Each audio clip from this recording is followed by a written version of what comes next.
The Adventures of Sam Spade, Detective. Brought to you by Wild Root Cream Oil Hair Tonic, the non-alcoholic hair tonic that contains lanolin. Wild Root Cream Oil. Again and again, the choice of men who put good grooming first. Sam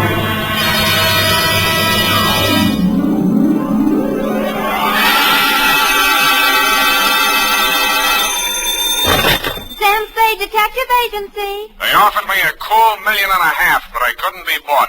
Oh, Sam, all the time fooling. Straight goods, Abby. Oh, really, Sam? Why didn't you take it? Oh, but you couldn't, of course. That's right, Angel. Taxes. Oh, you mean it would put you in a bracket? The girl's name, in case you were going to ask, was Sugar Kane.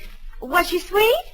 Oh, Effie, you made a joke. Oh, not much you will know. That is true, but even though you do seem to be, as you would say, in a jugular vein, I shall be right down, serious and frowning, to dictate a chronicle steeped in the bitter tea of general confusion, brewed in a witch's cauldron of murder, greed, and avarice. That's what gives it that nutty flavor. What, Sam? Silly girl, I refer to the Sugar Cane caper, on which I will forthwith my report be done to dictate on, goodbye.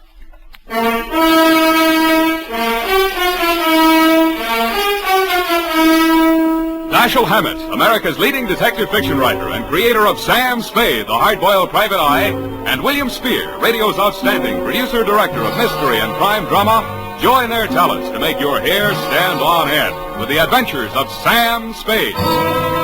Presented by the makers of Wild Root Cream Oil for the hair. Want to look better on the job? Get Wild Root Cream Oil.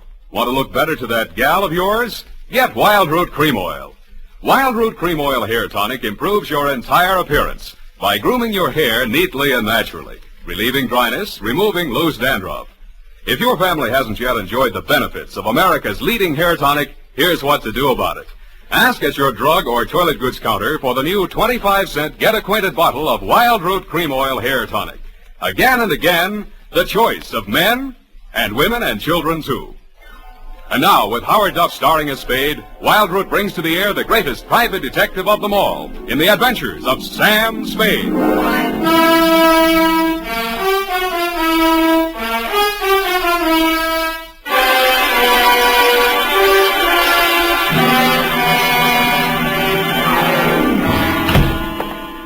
Hello, Sam. How are you, Sam? You were so lugubrious over the phone. Sometimes you're so bucolic, but tonight... What am I? When? Lugubrious tonight. Just bubbling over. Do you possibly mean I'm being lush with my verbiage? There, you see? Well, that's because I've been at work in the environs of Snob Hill, where they never use one word if 12 will do. Are you ready for the dictation, I guess it is? I plan to be most amusing tonight. Already I am yet. Look, I haven't even started. Oh. Really, I haven't. All right. Now, pencil. Date. Alan should have such an audience. Date. October 3rd, 1948, to Clifton Cavanaugh, Esquire. Down, Effie. From Samuel Spade, license number 1375596. Subject, the Sugar Cane caper.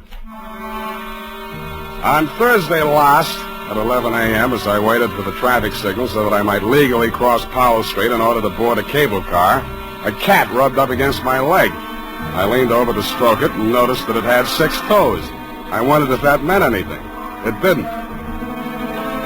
Most Nob Hill addresses don't mean much anymore, but yours still does. The house was big, hideous, and reassuring.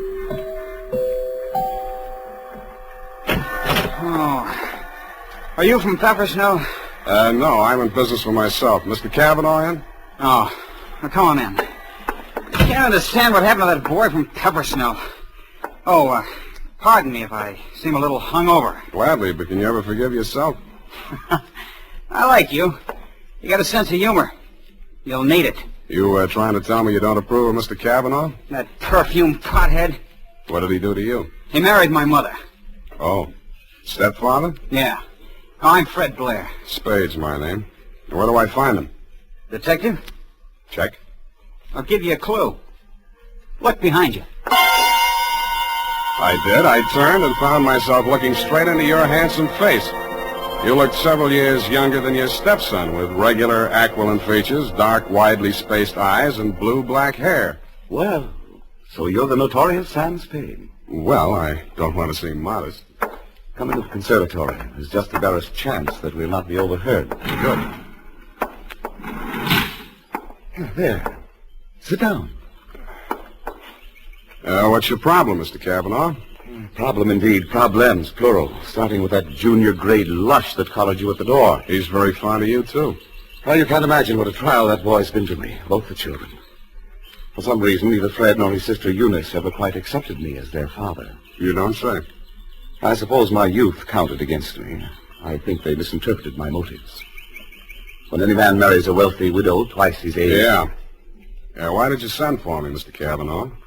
Well, it all started several months back, before my wife, their mother, where was I? Oh, died. The scandal quite literally killed her. You're sure that's what did the trick? Fred, who, among other talents, was a positive genius for knowing the wrong sort of people, struck up an acquaintance with a hoodlum named Johnny Verona. Nice, clean-cut gangster type, runs a joint on Pacific Street. Precisely. With the positively hysterical name of the Subtropico. Mm-hmm. Well, there was a sordid brawl of some sort. A man shot. Obviously, this Johnny Verona shot him. Fred had to give testimony before the grand jury. It was all we could do to keep it out of the paper. But you did. No, and old Eleanor, my wife, that is, dropped dead when the butler brought in the Chronicle. But the worst was yet to come, Sam. Well, don't keep me hanging, Cliff. Well, Fred continued to frequent this bistro, this dive of Verona's. I understand. I believe the bait is a toothsome little teaser with the unlikely name of Sugar Kane. She likes Fred. No woman in her right mind would look twice at that idiot, even if he were twice as rich and only half as sodden. Then, where was I? Oh, yes, this Verona person came here several times on the pretext of pouring Fred through the front door, and thereby met my stepdaughter, Eunice. Well, that's a very interesting story, Mr. Cavanaugh. Now, maybe you'll tell me what you want a detective for. Because my stepdaughter has brazenly informed me that she intends to marry this gangster. I want you to help me prevent that marriage. I don't see. Don't see what? I don't see how I can. Well, perhaps I didn't make myself clear. When Verona was arrested for that shooting in his club, Fred didn't tell the grand jury all he knew. Now, if you could prove that Verona is guilty, then we'd be rid of him for good. Is it Verona you want to get rid of, or your stepson? Good Lord, you don't think Fred did it? Do you? Why, no, of course not. Okay, supposing Verona did it, then Fred goes up on a perjury rap, maybe accessory. Oh. Well, I have no overwhelming desire to injure Fred. Look, why don't you tell me what you have an overwhelming desire for? Well, under the terms of her mother's will, Eunice will inherit $3 million as soon as she marries. When? When what? When do I meet her? Be serious, man. Now, I will pay Verona $50,000 in cash if he'll stay away from her. Would you take $50,000 as a payoff in a $3 million caper? In this instance, yes. Eunice is not very well, and you may quote me on that, book, chapter, and verse. To Johnny Verona? To Johnny Verona. Okay. Water's mighty cold this time of the year at the bottom of the bay, but if you don't care, I don't. Thank you. Let me know how it comes out. Don't give it a second thought. You'll know. Don't get up, Mr. Cavanaugh. I know the way out. Hey, Spade, wait up. Well, you look a little better. Listen, there's something you ought to know. He was my sister's boyfriend before he married my mother. He did it out of revenge because Eunice threw him over. He still wants to marry her.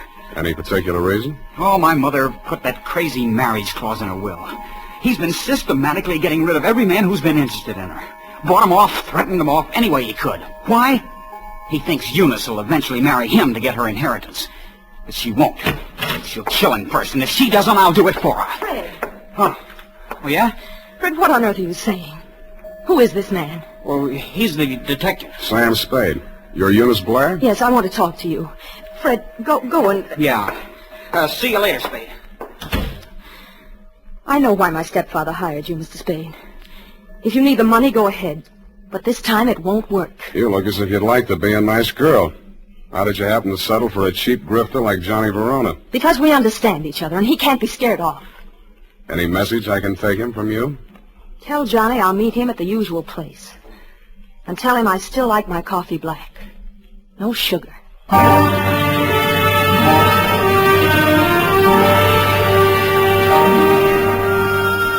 I didn't ask her what kind of sugar she didn't want any of. I thought I knew.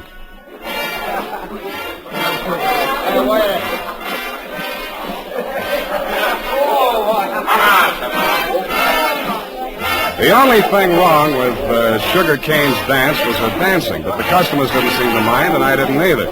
It was a pleasure to size her up carefully, as I would have felt obliged to do anyway in my professional capacity.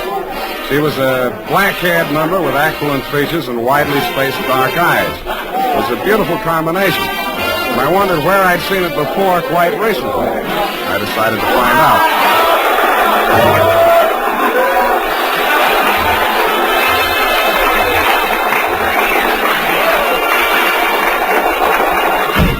Hey, what's the idea of barging in here after me? Can't you see the sign on the door?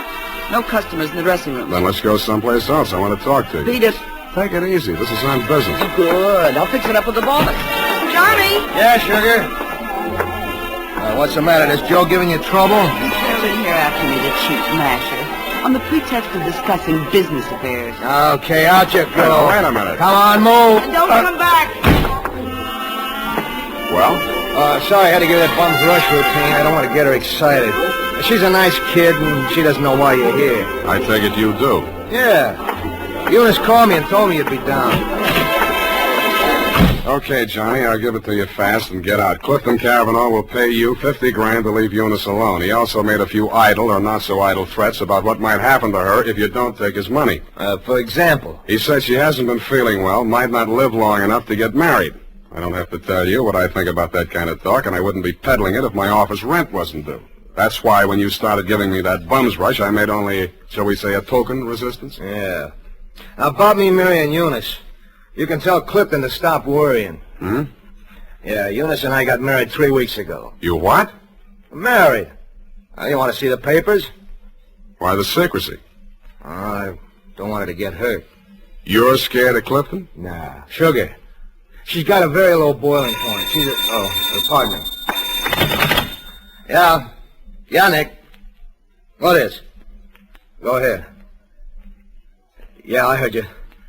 No, don't touch anything. Don't let anybody in. I'll be right over. Bad news? Yeah, Eunice. She's dead. How? One of my boys found her in my apartment. She was supposed to wait for me there. How did it happen? He's not sure. He thinks she took poison. I had to give Johnny Verona one thing. He didn't make any pretense about being grief-stricken. But after all, he just inherited $3 million. Sugar Kane took it standing up, too, but she just lost a rival and got her man back $3 million richer. I wasn't with you when you got the news, Mr. Cavanaugh. But the one I really wondered about was Eunice's brother, Fred. What brought that on was something I picked up in Johnny Verona's apartment where we found Eunice's body sprawled out over a tray of coffee things. It was a medicine bottle with a doctor's prescription number on the label. The name of the druggist that had put it up was Pfefferschnell. I remembered what Fred had said to me when he admitted me to your house that afternoon. Quote, "Are you the man from Pfefferschnell's?" I wondered if I'd answered yes, would Eunice still be alive?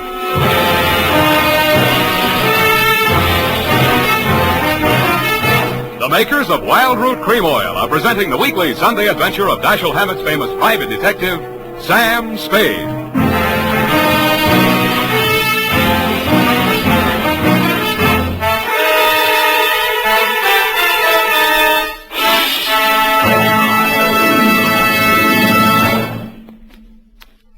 Now, here's important news on good grooming. If you want the well-groomed look that helps you get ahead, socially and on the job, listen. Recently, thousands of people from coast to coast who bought Wild Root Cream Oil for the first time were asked, how does Wild Root Cream Oil compare with the hair tonic you previously used? The results were amazing. Better than 4 out of 5 who replied said they preferred Wild Root Cream Oil. Remember, non-alcoholic Wild Root Cream Oil contains lanolin. It grooms the hair naturally, relieves dryness, and removes loose, ugly dandruff. So if you want your hair to be more attractive than ever before, get the generous new 25-cent size of Wild Root Cream Oil, America's leading hair tonic, on sale at all drug and toilet goods counters. It's also available in larger economy bottles and the handy new tube. Get Wild Root Cream Oil. Again and again, the choice of men who put good grooming first. By the way, smart girls use Wild Root Cream Oil, too. And mothers say it's grand for training children's hair.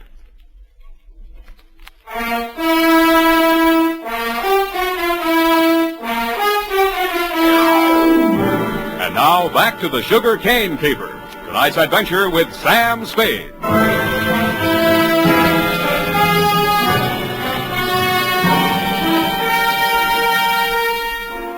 The morning papers didn't carry anything new on Eunice's death.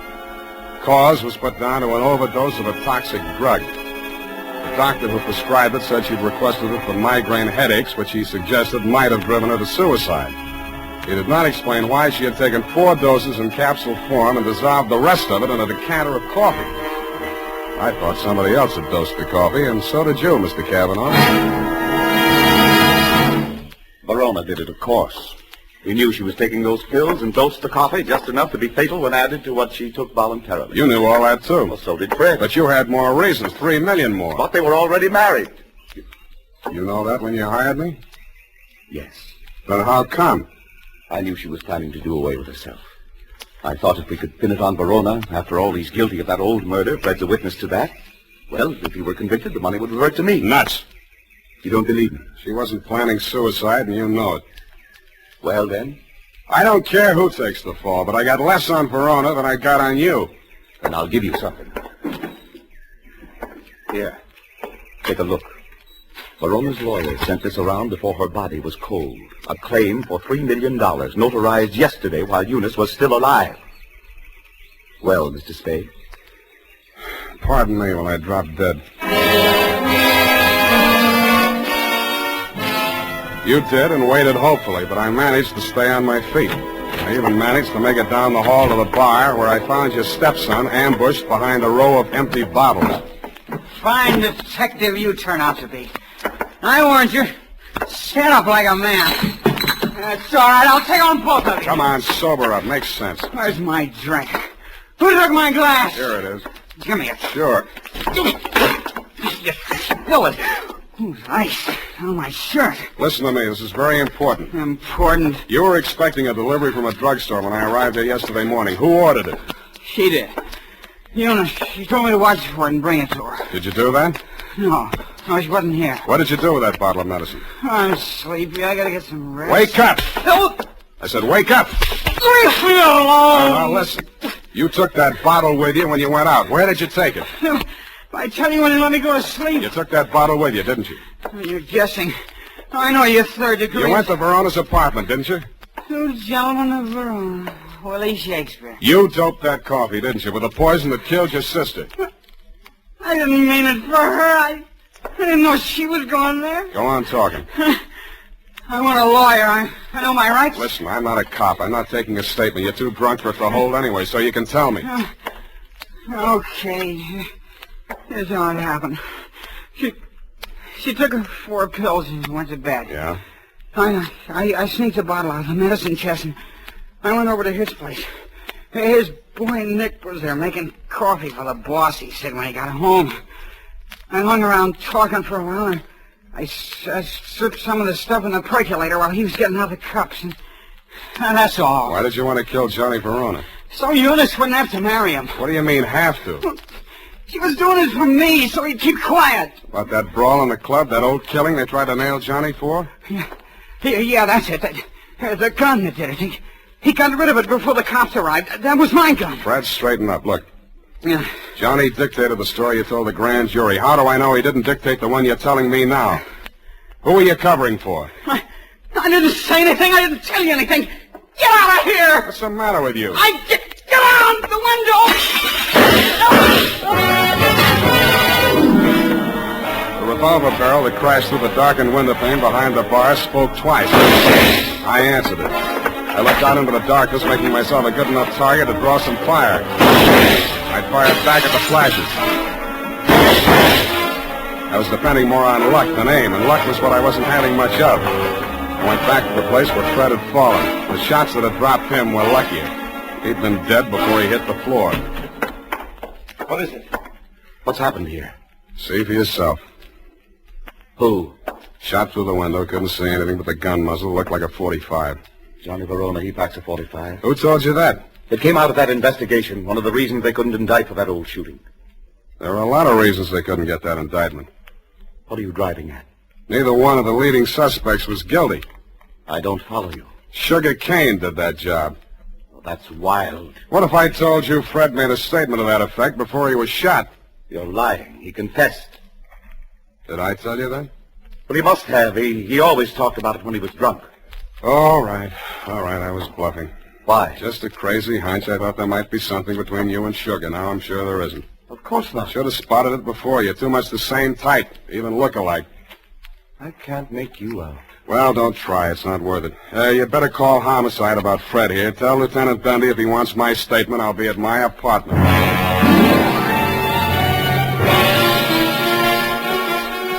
After I pretended to leave, I came back and did a little eavesdropping of my own. You didn't phone homicide, but you did spend an hour filing out the barrel of a .45 automatic. Then you went out. I tailed you to an address on Sloat Boulevard. A short time after you went in, Sugar Kane came out alone. I followed her to, you know the answer, my apartment. I went in the back way via the fire escape and arrived in time to answer her buzz. Oh, Mr. Spade, thank heaven I found you at home. So am I. Come in. I know it's terribly late. Forget it. Won't you take off your coat or something? Can't stay very long. It's not safe. I may have been followed here. Oh, surely not. Sam, you don't mind if I call you Sam? No. I'm so frightened. It's about Johnny Verona. I don't know what he may do. He's convinced that Fred killed Eunice, and he's out gunning for him right now. We've got to stop him before he does anything rash. You come to the wrong party, Sugar. I'm working for the enemy. Enemy? Kavanaugh. Oh. It's no skin off his nose if Johnny Verona drops Fred Blair or if you all drop. All he does is sit back and collect. Oh, you can't be as cynical as that. You ought to know. Has he told you anything about me? I'd rather hear it from you. Maybe sit down. Well, there's not much to tell. I played along with Johnny for one reason and one reason alone. To save Fred from that old murder rap. Were you figuring on marrying into that family, too? Oh, Sam. A regular pincers movement, was it? Johnny and Eunice, you and Fred. All right. It's true I wasn't in love with Fred, but it wasn't all the money. I was sorry for him. Money's not what I really want. I know that now.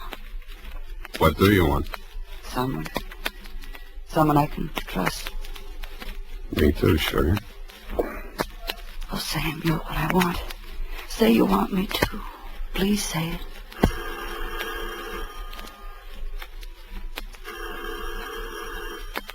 Don't answer it, Sam. Why not? Johnny may have followed me here. He's insanely jealous. Well, I gotta face it out with him sooner or later. Might as well be now. Sam, be careful. Stand out of the way, Sugar. No, Sam. No, please. Don't reach, Johnny. I'm not gunning for you, Spade. In that case, come on in.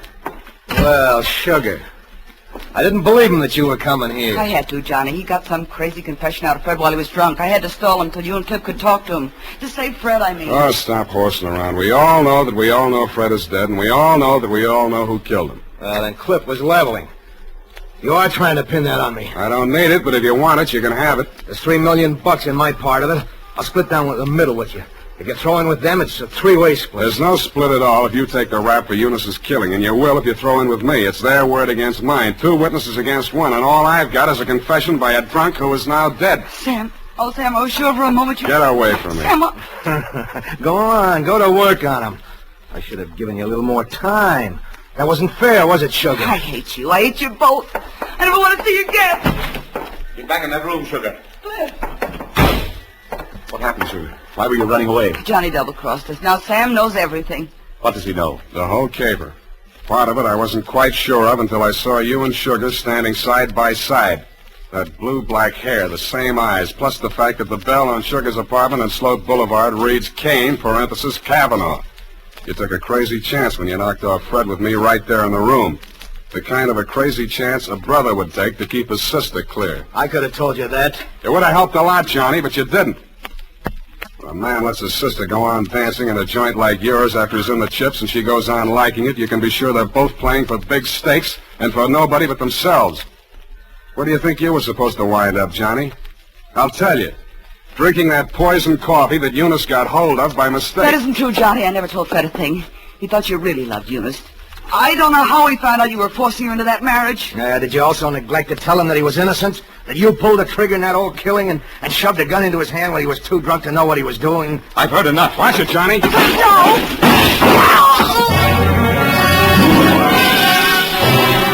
I winged you a split second before you fired. Your aim went wild. All I saw at first was that it missed Johnny. Then I saw him move forward in her direction. She was leaning against the wall, a puzzled expression on her face, her hand plucking nervously at a spot of red that was spreading against the white of her dress.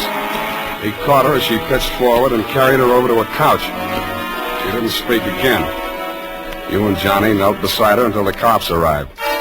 If you were aware of each other's presence, neither of you showed it. Period. End of report. That was a sad ending, Sam. Yes, it is. I'm sorry it ended so sadly. Well, it was bound to, one way or the other. There wasn't anybody in the whole gallery that thought about anybody but himself. Except poor Fred, I guess, and his only friends arrived in bottles and left in the ash can. All those millions and millions. Who'll get the money now, Sam? I'm glad you asked that. It leaves me cold. Go tight that up while I knit myself a sweater. And now, listen to this. It's the smart mother who sees to it that Wild Root Cream Oil is always kept handy around the house. For she knows that Wild Root Cream Oil grooms her family's hair neatly and naturally, relieves dryness, removes loose dandruff.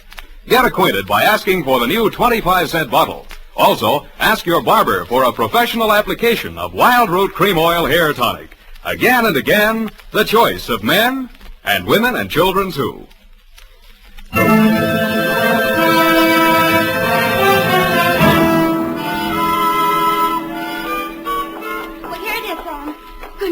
Terrible group of unfortunates. As you say, it just had to end badly. If you hope to get back in my good graces by quoting me to trick me into agreeing with you, you have succeeded. There you go, Sam. So lugubrious. Effie, what is this? What means lugubrious? Oh, Sam, it's wonderful. It's my new habit. Oh? Every time I read a book now, and you know, like you read a book and there's a word you don't know what it means or you're not sure. Yeah. Well, I make it a practice now to write down and learn 3 new words per day. Right. And learn the definitions to use them in conversation. You know, like desultory. And lugubrious? Yes, that's one of my 3 for today. You see? Lugubrious, right here it is. To talk a great deal. Bucolic, state of being sorrowful. And verbose, to be out in the country. I see. Very praiseworthy. Enlarging your vocabulary. Love it. I am. But I don't expect to be really lugubrious for the nonsense. Look, Effie, why don't you go verbose for the weekend? It's the best cure for the bucolic. Oh, Sam, look what I've done. What have you done? I've clipped the wrong definitions to the right words. Well. For instance, lugubrious, well, it isn't that at all. And bucolic, let me see. Oh, Sam, I've learned them wrong. I wasn't going to tell you, Effie. It's better to find out for yourself. It's more, efficacious. My new habit. Oh, good night, Sam. Good night, sweetheart.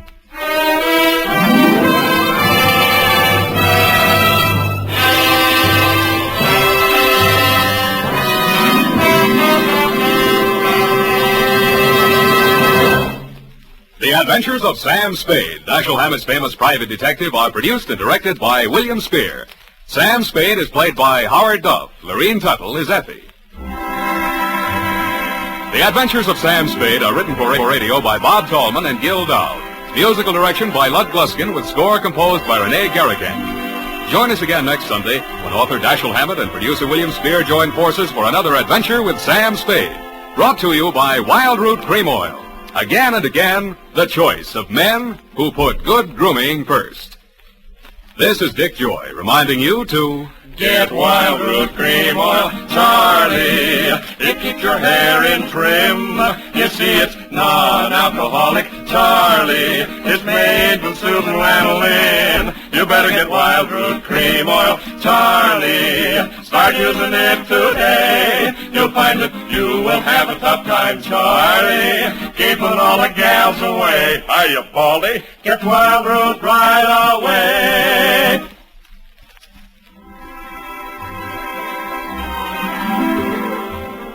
This is CBS, the Columbia Broadcasting System.